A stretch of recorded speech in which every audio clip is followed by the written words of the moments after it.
여호수아의 길 8번째, 다시 서는 출발선이라는 말씀의 제목으로 주의 말씀 함께 나눠보고자 합니다.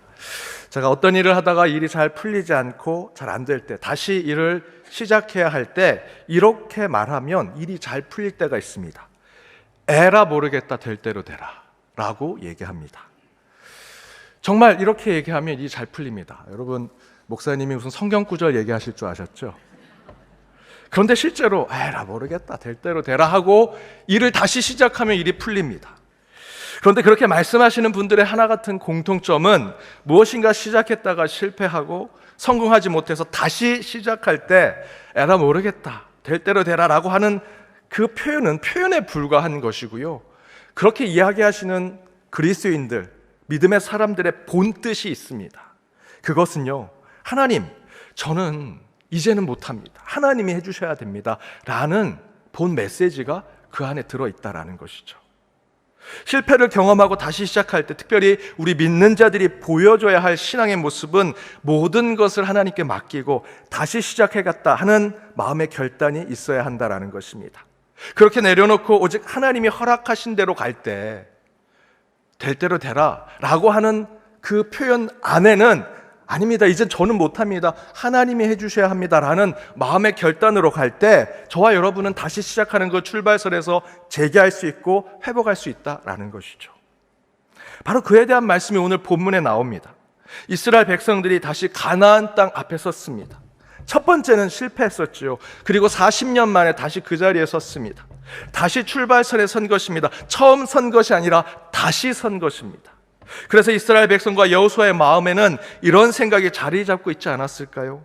하나님, 저번에는 저희들이 못했습니다. 그래서 저희들이 다시 섰습니다.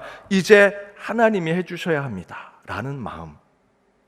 이렇게 모든 것을 하나님께 맡기는 모습으로 다시 시작하는 출발선 앞에 그들이 서 있는 것이지요. 그래서 오늘 본문이 바로 그렇게 40년 만에 다시 시작하는 여호수아와 이스라엘 백성들이 출발선 앞에 서서 어떻게 우리가 다시 시작해서 어떻게 하나님의 뜻대로 저희들 나갈 수 있습니까? 라고 하는 메시지를 오늘 본문을 통해서 저와 여러분에게 주고 있습니다. 그렇다면 우리도 이 말씀을 통해 저와 여러분이 인생 가운데 다시 시작해야 하고 다시 출발선 앞에 서는 일이 있다면 어떤 신앙의 모습으로 나아가야 할까? 오늘 본문을 통해서 세 가지를 함께 나눠보고자 합니다. 다시 출발선 앞에 서는 그리스도인들이 가져야 될 마음가짐, 우리의 모습. 첫 번째는 방법은 하나님께 맡기고 저와 여러분은 그 목표만 바라보고 하나님께서 우리에게 주신 약속만 바라보고 나아가는 자가 되어야 한다는 것입니다. 방법은 하나님께 맡기고 목표만 바라봐야 한다. 오늘 본문 1절에서 이렇게 기록되어 있습니다. 함께 읽어보겠습니다. 또 여호수아가 아침에 일찍이 일어나서 그와 모든 이스라엘 자손들과 더불어 시딤에서 떠나 요단에 이르러 건너가기 전에 거기서 유숙하니라.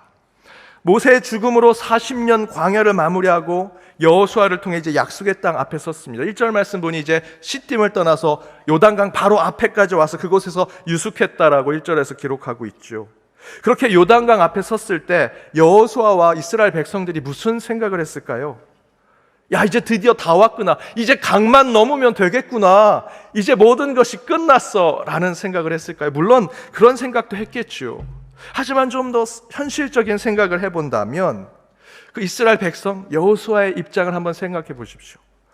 1절 앞절에 보면 여호수아가 아침에 일찍 일어날 정도로 뭔가 마음에 부담이 있고요, 걱정이 있습니다. 무엇일까요? 약속의 땅은 앞에 있지만 요단강이 앞에 있는 것입니다. 지금처럼 요단강이 쉽게 건너갈 수 있는 강이 아니었다라는 것이죠. 그때 여호수아와 이스라엘 백성들이 이런 생각을 했을 것입니다. 저 넓고 깊은 강을 우리가 어떻게 건너지?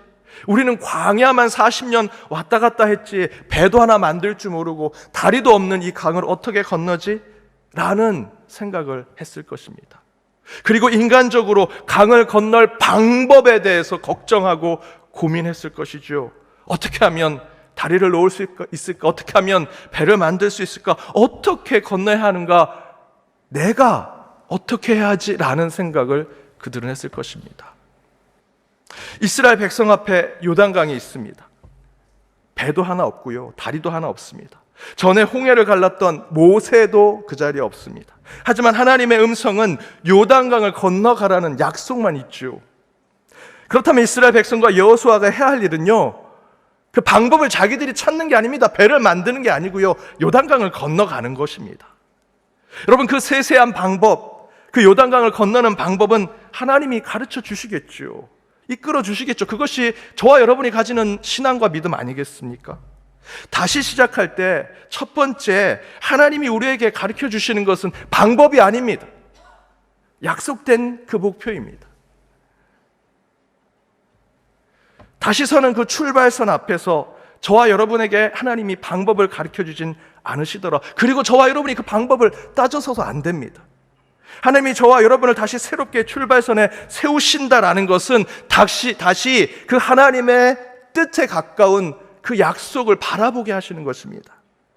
그렇다면 그때 저와 여러분은 전처럼 내가 뭔가 해보려고 하고 내 안에 있는 실력, 내 안에 있는 방법으로 하려고 했던 모습을 이제는 다 내려놓아야 하는 것이죠. 네, 알죠? 여러분 세상 안에서는 여러분 똑똑하시고요, 나름 실력 있으시고요, 스펙도 좋으시고 나름 여러 경력 있으신 거 압니다. 하지만 여러분 성숙한 신앙인으로 살고자 하신다면 여러분의 그 모든 것 바울처럼 배설물로 여기셔야 하고요, 오직 하나님이 알려주시는 방법, 하나님이 알려주시는 그 길로 가셔야 한다라는 것입니다. 그때 여러분이 다시 시작하는 어떤 일이라도 하나님이 성취해 주실 것이다. 여러분 무슨 믿음으로 가십니까? 내가 다리 다 만들고 배 만들 수 있으면 하나님이 뭐가 필요하겠습니까? 하나님이 우리에게 주신 약속이 있고 그 묘목에 있다면 저희는 그거 붙들고 하나님이 이끄시는 대로 가는 것이 저와 여러분의 성숙한 신앙이라는 것이죠. 아브라함이 당시 가장 발전된 도시인 우루라고 하는 곳에 있었습니다. 그곳에서 아브라함은 수많은 실패와 시행착오를 경험했습니다. 그때 하나님이 아브라함을 부르시죠. 소명하십니다. 그때 이렇게 얘기하십니다. 창세기 12장 1절입니다. 함께 읽어보겠습니다. 여호와께서 아브라함에게 이르시되 너는 너의 고향과 친척과 아버지의 집을 떠나 내가 내게 보여줄 땅으로 가라. 마지막에 무엇이라 얘기합니까? 내가 내게 보여줄 땅으로 가라. 목표는 있지만 방법은 알려주지 않으십니다. 그럼에도 불구하고 아브라함은 하나님의 음성을 듣고 가지요. 그저 하나님의 음성을 믿고 순종하며 나아갑니다. 그때 하나님께서 그 길을 인도하시고요, 그때마다 아브라함은 제단을 쌓고 하나님을 만나고 하나님의 방법을 듣고 그 길로 나아갑니다. 사랑하는 여러분, 다시 시작하는 인생의 출발선 앞에 서 계십니까? 또다시 여러분의 생각과 의지, 여러분의 계획과 방법을 이제는 내세우지 마시고요, 기도하십시오. 아브라함처럼 제단을 쌓고 하나님께 물으십시오. 이번에는 하나님의 말씀하신 대로 하겠습니다. 그때 저희는 배도 없고 다리도 없고요, 요단강 같은 저와 여러분 앞에 있는 인생의 장벽이 있을지라도 반드시 하나님께서 저와 여러분에게 그 방법을 알려주시리라 저는 믿습니다. 그렇게 하나님께 맡기고 나아가는 저와 여러분의 신앙이 되시길 주님의 이름으로 축복합니다. 다시 출발선 앞에서는 그리스도인의 모습, 우리 신앙의 자세는 무엇이 되어야 하는가? 두 번째는 세속적 간격을 좁히려는 수고보다 거룩함의 영적 거리를 두는 신앙을 가져야 한다. 인간적으로는 가까이 가고 싶고 가까이 하려는 것, 그것이 아니라 영적으로 거리를 두는 신앙을 가져야 한다라는 것입니다. 4절에 이렇게 얘기합니다. 우리 4절 말씀 함께 읽겠습니다. 그러나 너희와 그 사이 거리가 2000규빗쯤 되게 하고 그것에 가까이 하지는 말라. 그리하면 너희가 행할 길을 알리니 너희가 이전에 이 길을 지나보지 못하였음이니라 하니라. 너희와 그 사이가 2000규빗쯤 되게 해라. 왜 그렇게 하셨습니까? 언약궤와 거리를 두라는 것입니다. 그렇게 해야만 거룩함이 나타나기 때문에. 하지만 세상에서는 반대로 하지 않습니까? 대통령이 오면 대통령하고 악수 한번 해보려고 가까이 가지요. 유명인이 오면 유명인한테 사인 하나 받아보려고, 또 유명인과 사진 한번 찍어보려고 가까이 가려고 하는 것이 우리 인간의 모습이지요.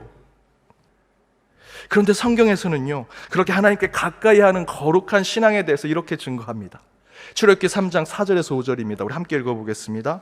여호와께서 그가 보려고 돌이켜 오는 것을 보신지라 하나님이 떨기나무 가운데서 그를 불러 이르시되 모세야 모세야 하시매 그가 이르되 내가 여기 있나이다. 하나님이 이르시되 이리로 가까이 오지 말라. 내가 선 곳은 거룩한 땅이니 내 발에서 신을 벗으라. 모세가 40년 애굽 왕자 이집트 왕자로 살다가 그의 본질적 전체성을 깨닫고 또 다른 40년은 광야의 양치기로 살지요. 그러다 중에 광야의 떨기나무 가운데 하나님을 만납니다. 그때 하나님의 부르심을 받죠. 그때 모세는 세상적인 마음으로 이 신비롭고 경이로운 이 신적인 대상 앞에 가까이 가려고 했습니다. 앞으로 가려고 했습니다. 그러자 하나님께서 무엇이라 말씀하십니까? 5절 말씀에 보니 하나님이 이르시되 이리로 가까이 오지 마라. 내가 선 곳은 거룩한 땅이 내 신을 벗으라 라고 말씀하시죠. 하나님 앞에서 거룩함과 경건함은요, 인간적으로 그 안에 가까이 가고 그 앞에 붙으려고 하고 앞으로 가는 것이 아니다 라고 하나님이 말씀하십니다. 세상의 우상에 가까이 하죠. 여러분, 세상의 가짜 우상엔요 가까이 오게 합니다. 수많은 사람들을 불러 모으려고 합니다. 그 가운데 사람이 이렇게 많다라고 세상에 알리려고 하죠. 세상의 우상은 곁에 두려고 합니다. 세상의 우상처럼 여기는 것들은요 많이 가지려고 하고 소유하려고 합니다. 그러나 여러분, 그것은 경건함과 거룩과는 상관이 없습니다. 하나님은 분명히 모세에게 말씀하십니다. 가까이 오지 마라. 내가 선 곳이 거룩한 땅이기 때문이다. 진정한 거룩과 경건은요 가까이 가는 것으로 되는 것이 아닙니다. 오늘 본문에서도 또한 약속의 땅을 가기 위해서 행렬을 마치지요. 그런데 3절에 보니 레위 사람 제사장을 통해 하나님의 언약궤를 매게 하고요 앞장서게 합니다. 그리고 나서 뭐라고 명령합니까? 4절에 너희와 언약궤의 거리가 2000규빗쯤 되게 하라 라고 말씀하십니다. 인간적인 마음으로 여러분, 앞에 이스라엘 백성들이 요단강 앞에서 무슨 생각을 했는지 좀 같이 나누지 않았습니까? 이 강이 깊고 넓은데 배도 만들지 못하고 다리도 못 만드는데 그 요단강 그저 목표만 보고 약속의 땅만 보고 가는데 언약궤가 맨 앞에 있으니 인간적인 마음으로 어떤 생각이 들겠습니까? 언약궤 가까이 붙으면 그래도 좀 낫지 않을까라는 생각하지 않았을까요? 그런데 하나님은요 그 언약궤를 앞에 세우고 그 백성들이 그 언약궤에 가까이 오지 못하게 하고 2000규빗쯤 떨어져 쫓아가게 만드십니다. 그것이 경건이요 그것이 거룩이라고 말씀하십니다. 이처럼 진정한 경건과 거룩은 세상적 관점으로 인간적인 마음으로 가까이 가는 것이 아닙니다. 때로는 멀리서 몸과 마음과 영혼으로 적당한 거리를 유지하면서 믿음과 신앙을 지켜낼 때 하나님 보시기에 적당한 경건이라고 할 수 있습니다. 인간적인 마음으로 성경을 더 읽어보고 더 많이 기도하고 교회 더 자주 오면 신앙적으로 더 잘 돼서 하나님께 가까이 가서 그것이 내게 경건과 거룩이 되겠지라고 생각하는데 하나님은 그렇지 않다 말씀하시더라는 것이죠. 도리어 하나님과 가까이 하는 경건과 거룩의 신앙은 4절의 말씀대로 영적인 거리를 두고 신앙을 지켜내는 것이라고 얘기합니다. 여기서의 영적인 거리는요 겸손함의 거리입니다. 경외하는 내 하나님께 거리를 두는 것, 그것이 거룩과 경건의 우리 인간의 모습이라는 것이죠. 존경하는 선생님, 존경하는 분이 있습니다. 여러분, 그런 분께 가까이 가서 편하게 하십니까? 그렇지 않습니다. 어떻게든 반발치라도 먼발치라도 늘 그분을 바라보면서 그 존경의 마음을 갖지요. 여기서 저와 여러분이 거룩과 경건을 가지기 위해서는 그런 경외함, 겸손의 거리를 지켜낼 때 저와 여러분은 진정한 신앙의 거룩을 이룰 수 있다는 것이죠. 교회 문제가 되는 성도님들 보면 죄송한 말씀이지만 요즘 세상 말로 인사이더의 줄임말인데요, 내부자, 핵인싸라고 해서 그 내부자 중에서도 또 내부자, 중심에 있는 사람들, 교회 공동체 안에 가장 중심에 있는 사람, 핵심의 사람, 쉽게 말씀드리면 지금 이 자리에 있는 저와 같은 목회자와 교회 운영을 맡고 있는 시무 장로님들, 교회 초기 개척 멤버들, 이 교회가 내 주인이라고 생각하는 성도님들, 그분들은 이 말씀을 잘 새겨 들으셔야 합니다. 하나님과 교회를 위해서 정말 나처럼 이렇게 교회에서 열심히 헌신한 사람이 어디 있어? 없을 거야. 내가 이 교회 안에서는 하나님과 제일 가까운 사람이야 라고 생각하시는 분들은요, 바로 그 자리에서 오늘 본문의 말씀처럼 여러분 2000규빗 떨어지는 신앙의 훈련을 하셔야 합니다. 그러지 않으면요, 저와 여러분은 반드시 바리새인이 될 것입니다. 하나님께 봉헌을 드리고 어떻게 하면 하늘에 가까이 가려고, 하나님 제가 이렇게 봉헌을 드렸습니다. 그래봤자 내 키 정도밖에 하늘에 닿을 수밖에 없습니다. 그때 2렙돈을 드린 여인은요, 얼굴을 땅바닥에 대고 내 전 재산을 드렸지만 그 작은 것을 드린 것을 부끄러워하면서 하나님께 통탄하며 기도했죠. 하나님이 무엇을 받으셨는지 예수님께서 말씀하셨습니다. 저와 여러분이 거리를 두지 않고 인간적인 마음으로 내가 이 교회 하나님의 제일 가까운 사람이야 라고 하는 마음으로 여전히 신앙을 지켜간다면 그런 바리새인이 될 것입니다. 아니면 저와 여러분이 가진 신앙으로 남을 정죄하는데 그 신앙을 사용할 것이고요, 끝내는 하나님 대신에 저와 여러분이 이 교회의 주인 행세를 하게 될 것입니다. 따라서 여러분, 신앙으로는 핵인싸 되지 마시고요, 하나님이 원하시는 적당한 영적인 거리를 두는 영적인 아웃사이더가 여러분 되셔야 합니다. 그때 우리는 우리 안에 있는 요단강을 건너는 믿음을 가지게 될 것이고, 교회와 공동체를 살리는 큰 역할을 하나님께서 저와 여러분에게 주실 것입니다. 그렇게 하나님과 영적으로 2000규빗 떨어지면 5절의 말씀대로 하나님은 도리어 우리를 성결하다라고 말씀해 주시면서 내일에 상상할 수 없는 기이한 일들을 우리에게 보여주시겠다 약속하고 계십니다. 그렇게 하나님이 원하시는 영적 거리를 두어 성숙한 그리스도인이 되시는 저와 여러분이 되기를 주님의 이름으로 축복합니다. 다시 출발선 앞에서는 그리스도인의 모습, 세 번째, 마지막은 인간의 계획과 생각보다 말씀이 앞서야 한다라는 것입니다. 말씀이 앞서야 한다. 6절에 이렇게 기록되어 있습니다. 함께 읽어보겠습니다. 여호수아가 또 제사장들에게 말하여 이르되 언약궤를 메고 백성 앞에 앞서 건너게 하매 곧 언약궤를 메고 백성에 앞서 나아가니라. 이제 곧 약속의 땅에 들어가죠. 40년이 지났지만 가나안 땅에 머물고 있는 사람들은 그대로입니다. 여전히 거민들이고요, 견고한 성읍이 그곳에 있고요, 그리고 비교해보면 이스라엘 백성들은 여전히 메뚜기와 같은 존재들입니다. 그런데 거기에 더해서 하나님이 그 땅을 주시겠다는 약속은 또한 달라지지 않았습니다. 전에 말씀드렸던 대로 그 땅은 도저히 쳐들어갈 수 없는 곳, 그런데 하나님은 그 땅을 꼭 가라고 하는, 서로 하나님의 말씀과 세상의 상황이 평행선을 걷고 있는 것이 40년 동안 하나도 달라지지 않았습니다. 달라진 것이 있다면 그 이스라엘 백성들의 마음이 달라졌죠. 40년 전에는 그 하나님의 약속을 믿지 않았던 사람들이 있었습니다. 그러나 하나님께서 심판하셔서 그들을 광야에서 다 죽게 했습니다. 모세까지 다 죽게 하셨죠. 그 후손들이 남아 이제 다시 출발선 앞에 서 있습니다. 그러나 그들은 그들의 부모들과 다릅니다. 다시 출발선 앞에 서서 신앙으로 나아가고자 합니다.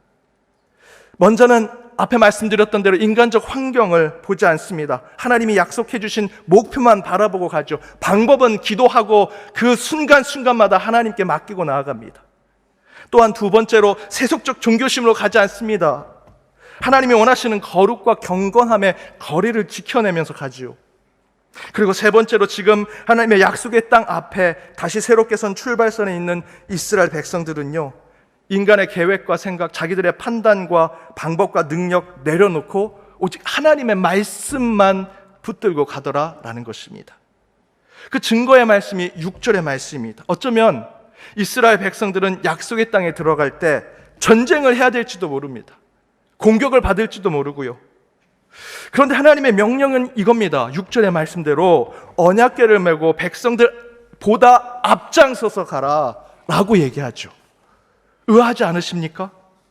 곧 전쟁이 일어날지도 모르는데, 싸움이 날 가능성이 높고요, 공격을 받을지도 모르는데, 그러면 하나님, 지금 우리에게 필요한 건 이 지금 행진하는 가운데 맨 앞에는 특수부대를 주셔야죠. 싸움을 잘하는 지파를 세워주셔야죠.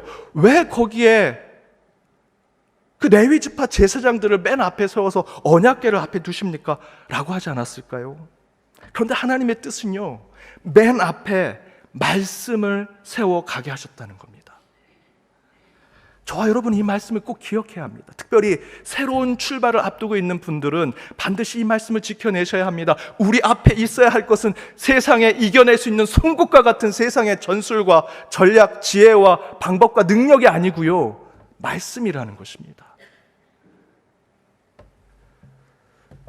여러분, 근데 하나님이 왜 그 말씀을 우선시하라고, 우리가 다 알고 있음에도 불구하고 왜 또다시 이렇게 강조하셨을까? 나는 기독교인이다라는 겉으로 말하는 표현을 하면서 속으로는요, 불교적 종교성을 가지며 살아가고 있고요, 더 큰 문제는 하나님을 믿지 못하고 중요할 때마다 점집을 찾고 무당을 믿는다라는 것이죠. 혹시 이곳에 그런 분들 계십니까? 회개하셔야 합니다. 오랜 역사를 뒤져보면 전쟁을 앞두고 수많은 나라들과 위정자들이 점을 받습니다. 수천 년 동안 그렇게 해왔는데요, 문명이 고도로 발달된 지금 이 시대도 정치인들이 그렇게 하고 있다고 얘기합니다. 무당을 부르고 무당을 통해 귀신의 예언을 듣습니다. 그러나 여러분, 성경에 나와 있는 어떤 믿음의 선배도요, 그렇게 하는 사람이 없습니다. 오늘 본문의 말씀대로 언약궤와 말씀을 앞세우고 나아가죠. 세상에 많은 종교들과 기독교가 다른 점이 있다면, 다른 종교는요, 자기들을 믿는 종교대로 살다가 때때로 점을 보고 무당을 만나는 거 그렇게 문제 삼지 않습니다. 하지만 저와 여러분이 믿는 기독교의 신앙은요, 절대 무당을, 세상의 다른 종교를 받아들여서는 안 됩니다. 그것을 지켜낸 믿음의 선배들의 신앙이 지금 저와 여러분 이 자리까지 오게 한 것이죠. 사랑하는 여러분, 하나님은 여러분이 최상위층이든 상위층이든 중상층이든 서민이든 상관하지 않으십니다. 하나님은요, 하실 수 있다면요, 나중된 자 먼저 된 자로 만드시고 먼저 된 자 나중된 자로 만드실 수 있는 분입니다. 저와 여러분에게 중요한 것은 우리의 신앙이 진실한가입니다.